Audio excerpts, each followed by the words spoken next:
Sa parole est rare. Il est ancien directeur de la police judiciaire, ancien patron du 36 quai des Orfèvres. Et le miroir qu'il nous tend dans son dernier livre est pour le moins effrayant. Bonsoir Bernard Petit. Bonsoir, madame. Et merci infiniment d'avoir accepté notre invitation. Tsunami blanc, c'est le titre de l'enquête Choc que vous publiez chez Plomb, une enquête très fouillée sur le narcotrafic mondial, ses réseaux tentaculaires, son économie hors de contrôle et les États que nous sommes complètement dépassés. D'abord, un mot sur le titre. Il est très fort, ce titre, Tsunami blanc. On y est. La vague de la cocaïne nous a emportés.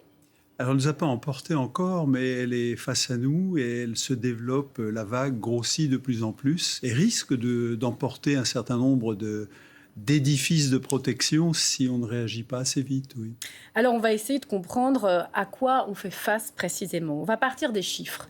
Le marché de la cocaïne, c'est absolument édifiant. 47 tonnes ont été consommées en 2023 en France, soit en proportion 1 gramme par Français chaque année. Ça fait 3,1 milliards d'euros de chiffre d'affaires moyen. Depuis quand la consommation de cocaïne a explosé dans notre pays ?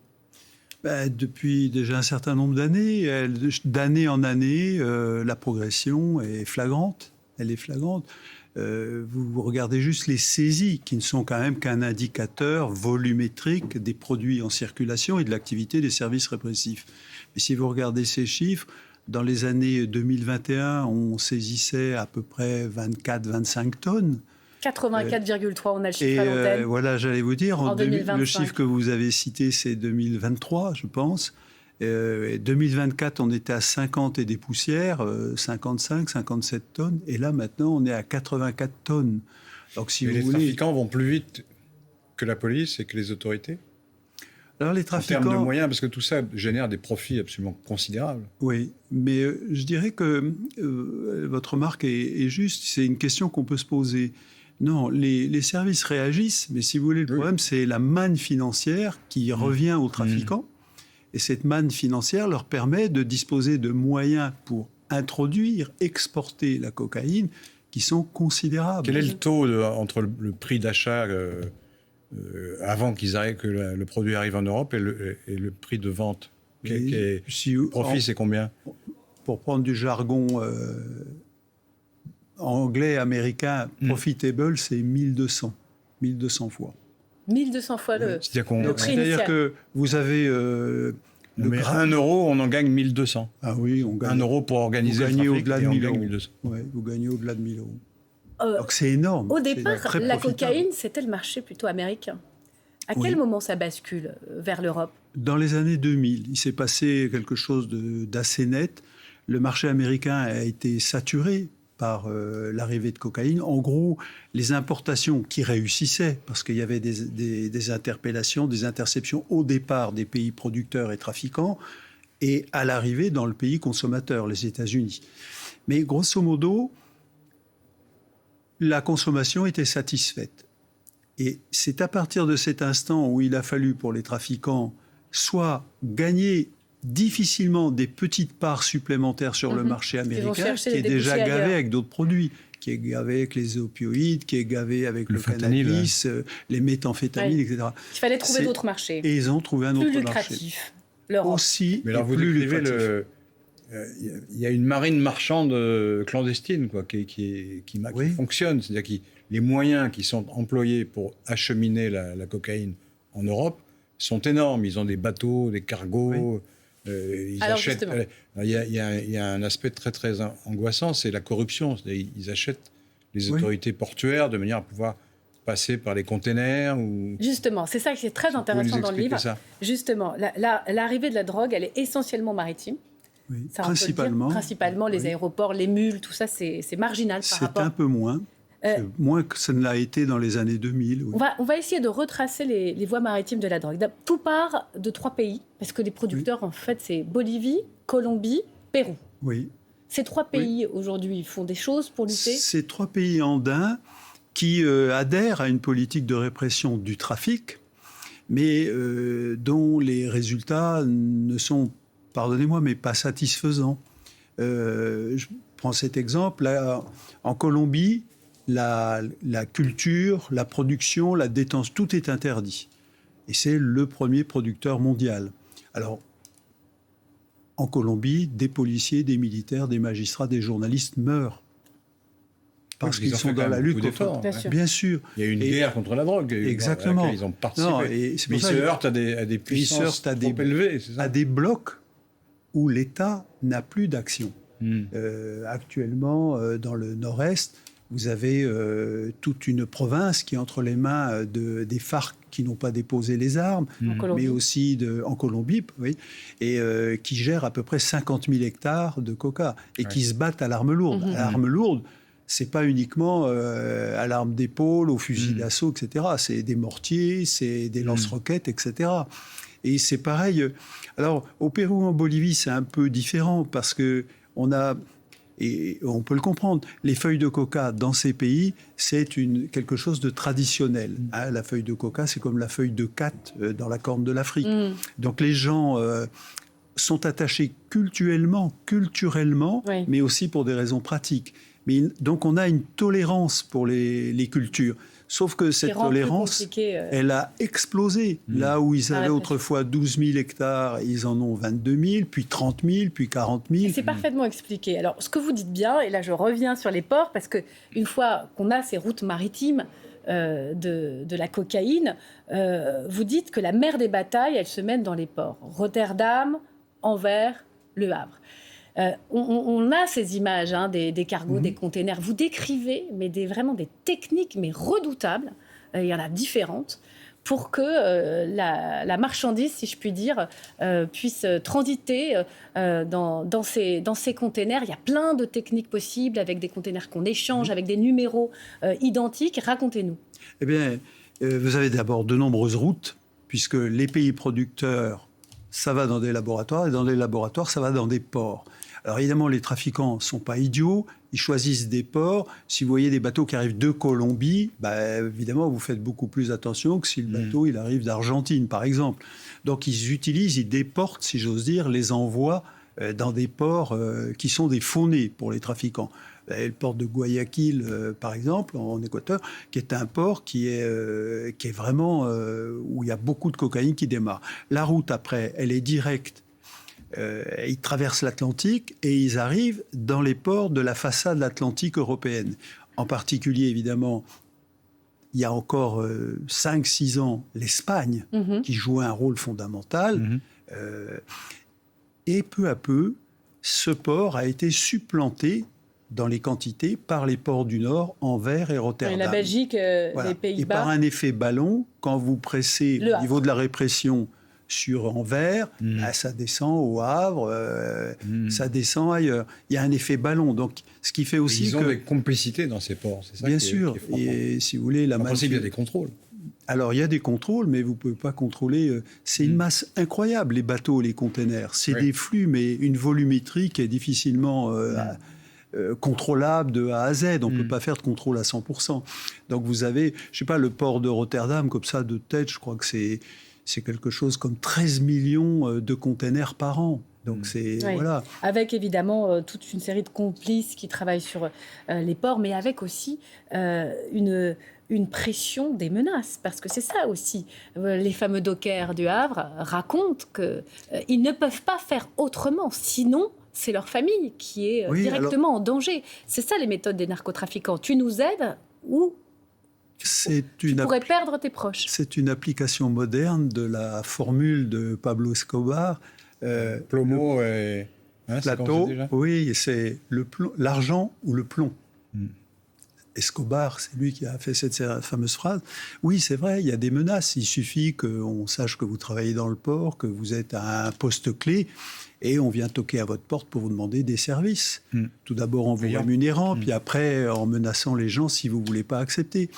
Voilà. Donc, on a une situation aujourd'hui où, par exemple, à Rotterdam et à Anvers particulièrement, la corruption a gangréné tout le port et les Belges doivent faire un effort non négligeable pour reprendre la main sur le port. Et aux Pays-Bas, c'est même... C'est la même chose. Le Premier ministre a été menacé à un moment. Oui, alors on en est arrivé à des choses folles parce que les groupes criminels qui sont à l'action ont un culot monstre et se permettent tout. Ouais. Et ils ont menacé d'enlèvement le Premier ministre néerlandais de l'époque, Mark Rutte, qui est aujourd'hui le patron de l'OTAN. En Belgique, ils ont programmé l'enlèvement du ministre de la Justice pour l'échanger contre des prisonniers. Mais il ne faut pas aussi oublier qu'ils ont la mocromafia. Oui, ils ont tué... Qui s'attaque aussi aux journalistes, il faut le rappeler, aux médias qui enquêtent sur elle. Bien sûr, ils ont tué un journaliste en pleine rue. Ils ont lancé des voitures dans les halls de certains journaux qui dénonçaient le crime organisé aux Pays-Bas ou en Belgique. Ils ont Pays-Bas, tué Belgique, un avocat. est-ce que ce à quoi on fait face, c'est comparable aujourd'hui en France? On a pu parler de la Belgique parfois comme un narco-État parce que le blanchiment, les sommes blanchies dans l'économie belge sont telles que finalement on commence à se poser la question si elles nourrissent pas l'économie réelle dans des proportions démentes. On en est là en France? Alors non, on n'en est pas là en France, mais c'est le modèle vers lequel on tend. C'est-à-dire qu'aujourd'hui, on parle beaucoup de cartélisation, de mexicanisation, de choses comme ça. Elles sont appropriées, ces expressions? Elles sont exagérées. Elles sont exagérées. On les comprend. Non, mais 30 000 morts ou un truc comme ça. Mais on les comprend. Il s'agit de mobiliser l'opinion publique, de mobiliser les acteurs. Je m'empresse de dire que gendarmes, policiers, douaniers, magistrats, tout le monde est mobilisé, mais sont des mots qui ont une puissance évocatrice et puis qui ont aussi un impact politique. Mais on n'en est pas à ce degré de corruption des élus, des magistrats. On ne peut pas comparer le Mexique et la France, on ne peut pas comparer des pays comme ça. Par contre, ce qui est vrai, c'est que la mocromafia, j'allais dire, Qu'est-ce que c'est exactement ? La mocromafia, c'est un nom générique que l'on donne à des groupes qui étaient jusqu'alors spécialisés dans le cannabis et qui, depuis une vingtaine d'années, sont passés à la cocaïne et aux méthamphétamines. Et ils ont fait cette conversion qui a été radicale et qui leur a donné une puissance d'argent qui est redoutable, mais qui s'est accompagnée d'une violence face à laquelle les États n'étaient pas préparés. Enlever un ministre, enlever le Premier ministre, aller tuer un journaliste, un avocat, c'est encore des choses... qui ne sont pas encore envisageables en France. Alors justement, mais c'est vers quoi les modèles que l'on a ici en France tendent. Il y a une grosse différence, si vous me permettez, c'est le fait que les équipes françaises ne maîtrisent pas les ports. C'est la grande différence avec la mocromafia. Parce que la mocromafia, elle a commencé en rentrant de force, de façon clandestine, opportuniste dans les ports pour se saisir d'arrivage de cocaïne. Puis, quand elle a vu l'argent que ça rapportait, elle a investi en corruption dans ces ports pour accéder plus soft et maîtriser un quai, un arrivage de containers. C'est pas le cas au Havre encore. Les groupes français ne contrôlent pas les ports français. Eh non. Vous savez, des raisons d'espérer. Et vous savez... Ça risque de venir. Dans l'histoire du banditisme français, je ne veux pas rappeler, mais l'histoire des Guérini, par exemple, leur vie et leur statut a changé quand ils ont eu accès au port de Marseille, à l'époque de la French Connection. Et ça a préparé la French Connection. Il n'empêche que le narcotrafic, aujourd'hui, s'est étendu à tout le territoire, même dans les zones rurales, même dans les zones à faible densité. On est tous frappés de ça. D'ailleurs, c'est un sujet qui s'est imposé dans cette campagne des municipales. On connaissait les fusillades et les règlements de compte à Marseille. On découvre les assassinats ciblés, enfin, les assassinats d'intimidation, ce qui s'est passé avec le frère d'Amin Kessassi, ce militant anti-trafic de drogue, anti-narcotrafic à Marseille. Ce qui s'appelle la DZ Mafia. Est-ce que c'est justifié, là encore, ce mot? Est-ce qu'on fait face à des systèmes mafieux en France aujourd'hui? Alors, la DZ Mafia, ça fait partie du crime organisé. Ce sont des organisations avec un chef, des petites mains, etc. Il n'y a pas de doute là-dessus. Avec ces jeunes shooters recrutés sur Internet pour aller tuer des gens. Ça n'a pas encore la puissance de la mafia italienne. Si vous voulez, la différence avec la mafia italienne ou avec un cartel sud-américain, c'est que ces organisations criminelles, elles, ont accès au cercle politique et au cercle économique de première main. Actuellement, les politiques sont menacés, surtout les maires en première ligne, sont menacés directement, personnellement, physiquement parfois, par les trafiquants qui trouvent leur politique trop répressive, qui perturbe leur business. Ils veulent qu'on les laisse en paix faire leur business. Donc c'est ça le choc entre le politique et le crime, il est là, avec ce premier rempart que sont les élus locaux. Mais on est loin encore, et heureusement pour nous, on est loin Bon, voilà, je n'apprends rien en disant qu'il est des présidents sud-américains qui sont élus. Avant de revenir aux moyens de lutter contre, Laurent Geoffrin. Mais justement, parce qu'il y a un chapitre dans le livre qui est tout à fait passionnant. Tout est intéressant parce que c'est à la fois des exemples et une synthèse. Donc c'est très bien fait. Mais il y a ce chapitre qui fait un peu le bilan des politiques menées, alors des plus répressives aux plus libérales ou aux plus ouvertes. Donc en Europe, il y a la Suède qui a conservé une politique répressive depuis le début. Et alors, à l'autre extrême, il y a le Portugal, c'est à l'autre extrême du continent aussi, où le Portugal qui a dépénalisé, pas légalisé, mais dépénalisé tous les usages, y compris l'héroïne et la cocaïne. Et la cocaïne. À condition d'avoir des petites quantités. Voilà. Alors, c'est quoi la bonne orientation? Parce qu'en France, on est plutôt du côté de la Suède, si je puis dire. C'est-à-dire qu'on est plutôt sur le thème guerre à la drogue, quoi. Oui. On récuse toute tentative. Alors, je termine parce que vous racontez les Pays-Bas où ils ont dépénalisé le cannabis. Ça a permis aux trafiquants de faire beaucoup de profits. Et ensuite, ils ont investi dans la cocaïne. Et dans le rôle, ils ont eu un tsunami de cocaïne. Donc là, la libéralisation a eu des effets pervers, très mauvais. Mais au Portugal, par contre, d'après ce que vous dites, ça a l'air de fonctionner. Alors au Portugal, ils ont dépénalisé effectivement l'usage et la possession pour usage de toutes les drogues. Ils ne font pas de distinction cannabis, cocaïne. Ça n'empêche pas le trafic. Hein. Mais ça l'a réduit. Ça réduit le nombre de consommateurs et surtout les overdoses. Parce que le Portugal a pris cette mesure parce que les consommateurs étaient plutôt des consommateurs d'héroïne et ils ont été laminés avec le VIH. Avec le sida, oui. Et donc, il fallait absolument changer la législation pour faire face à cette épidémie de pour soigner les malades. Donc, et donc, de ce point de vue, pour les consommateurs, c'est intéressant. Et d'un point de vue, j'allais dire, institutionnel, en prenant soin des consommateurs, c'est intéressant. Mais qui fournit la drogue? Qui leur fournit la drogue? Les mêmes. Les mêmes. Donc l'argent va au trafic quand même. Et ça veut dire que, par exemple, assez récemment, l'année dernière, il y a un sous-marin qui a été intercepté grâce aux renseignements fournis de l'autre côté de l'Atlantique, avec plusieurs tonnes de cocaïne qui arrivaient au Portugal. Oui. Ah oui. Voilà. Donc, alors ça veut dire qu'il faudrait à ce moment-là légaliser, que ce soit l'État pratiquement qui distribue le produit, comme on faisait dans les colonies il y a un siècle. Oui, si vous voulez, mais vous avez la chance, nous avons la chance de regarder ce qui se passe aux Pays-Bas avec le cannabis. Le cannabis, on a permis la vente. Ça a été une catastrophe parce que l'arrière de la boutique était fourni par les trafiquants qui mettaient un pied dans l'activité légale commerciale, qui avait pignon sur rue et qui continuaient à faire venir du cannabis par les go-fast, par les containers. Et ils sont passés à la cocaïne et ils ont ruiné tous les espoirs de chacun. Mais remarquez bien que le trafic, là où on a dépénalisé et légalisé parfois, n'a pas cessé, il n'a jamais cessé. L'exemple de Trump. Trump a pris une décision qui est passée assez inaperçue. Il a déclassé le cannabis et il l'a mis dans une catégorie qui permet aux gens qui en font le commerce, puisque par exemple en Californie, l'usage est permis,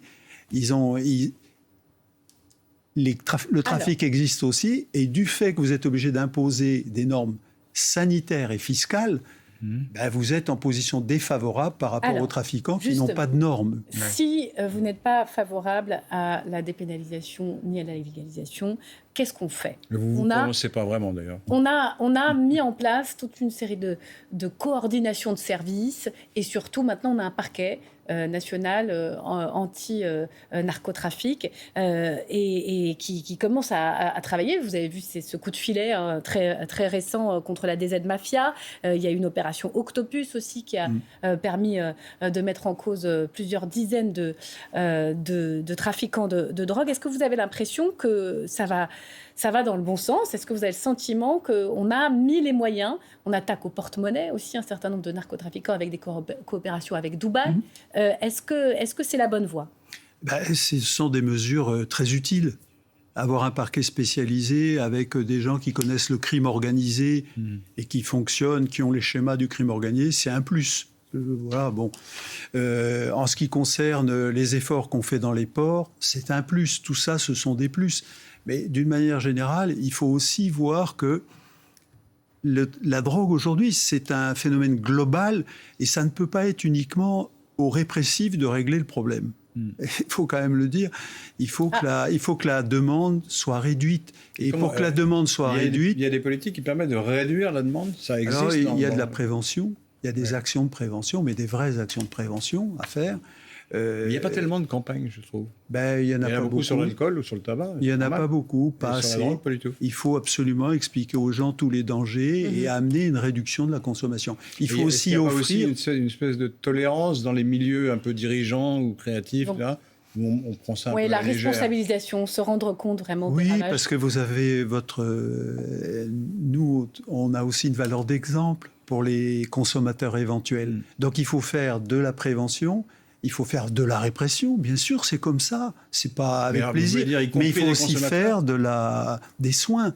Oui. Il faut aussi offrir des portes de sortie à ceux qui veulent s'arrêter. Et les soins, c'est pas seulement les soins purs, c'est aussi les post-cures. Et c'est aussi, dans une certaine mesure, même si ça déplaît en France, aussi une politique de réduction des risques. L'univers criminel n'est pas un autre monde, écrivez-vous, il est la face cachée de notre société. Merci infiniment, Plaisir. Bernard Petit. Vous l'avez compris, c'est un panorama absolument passionnant sur le narcotrafic mondial. C'est chiffré, mais il y a aussi une véritable vision agréable à lire. et des exemples. Tsunami Blanc, c'est-à-dire aux éditions Plomb. Merci infiniment.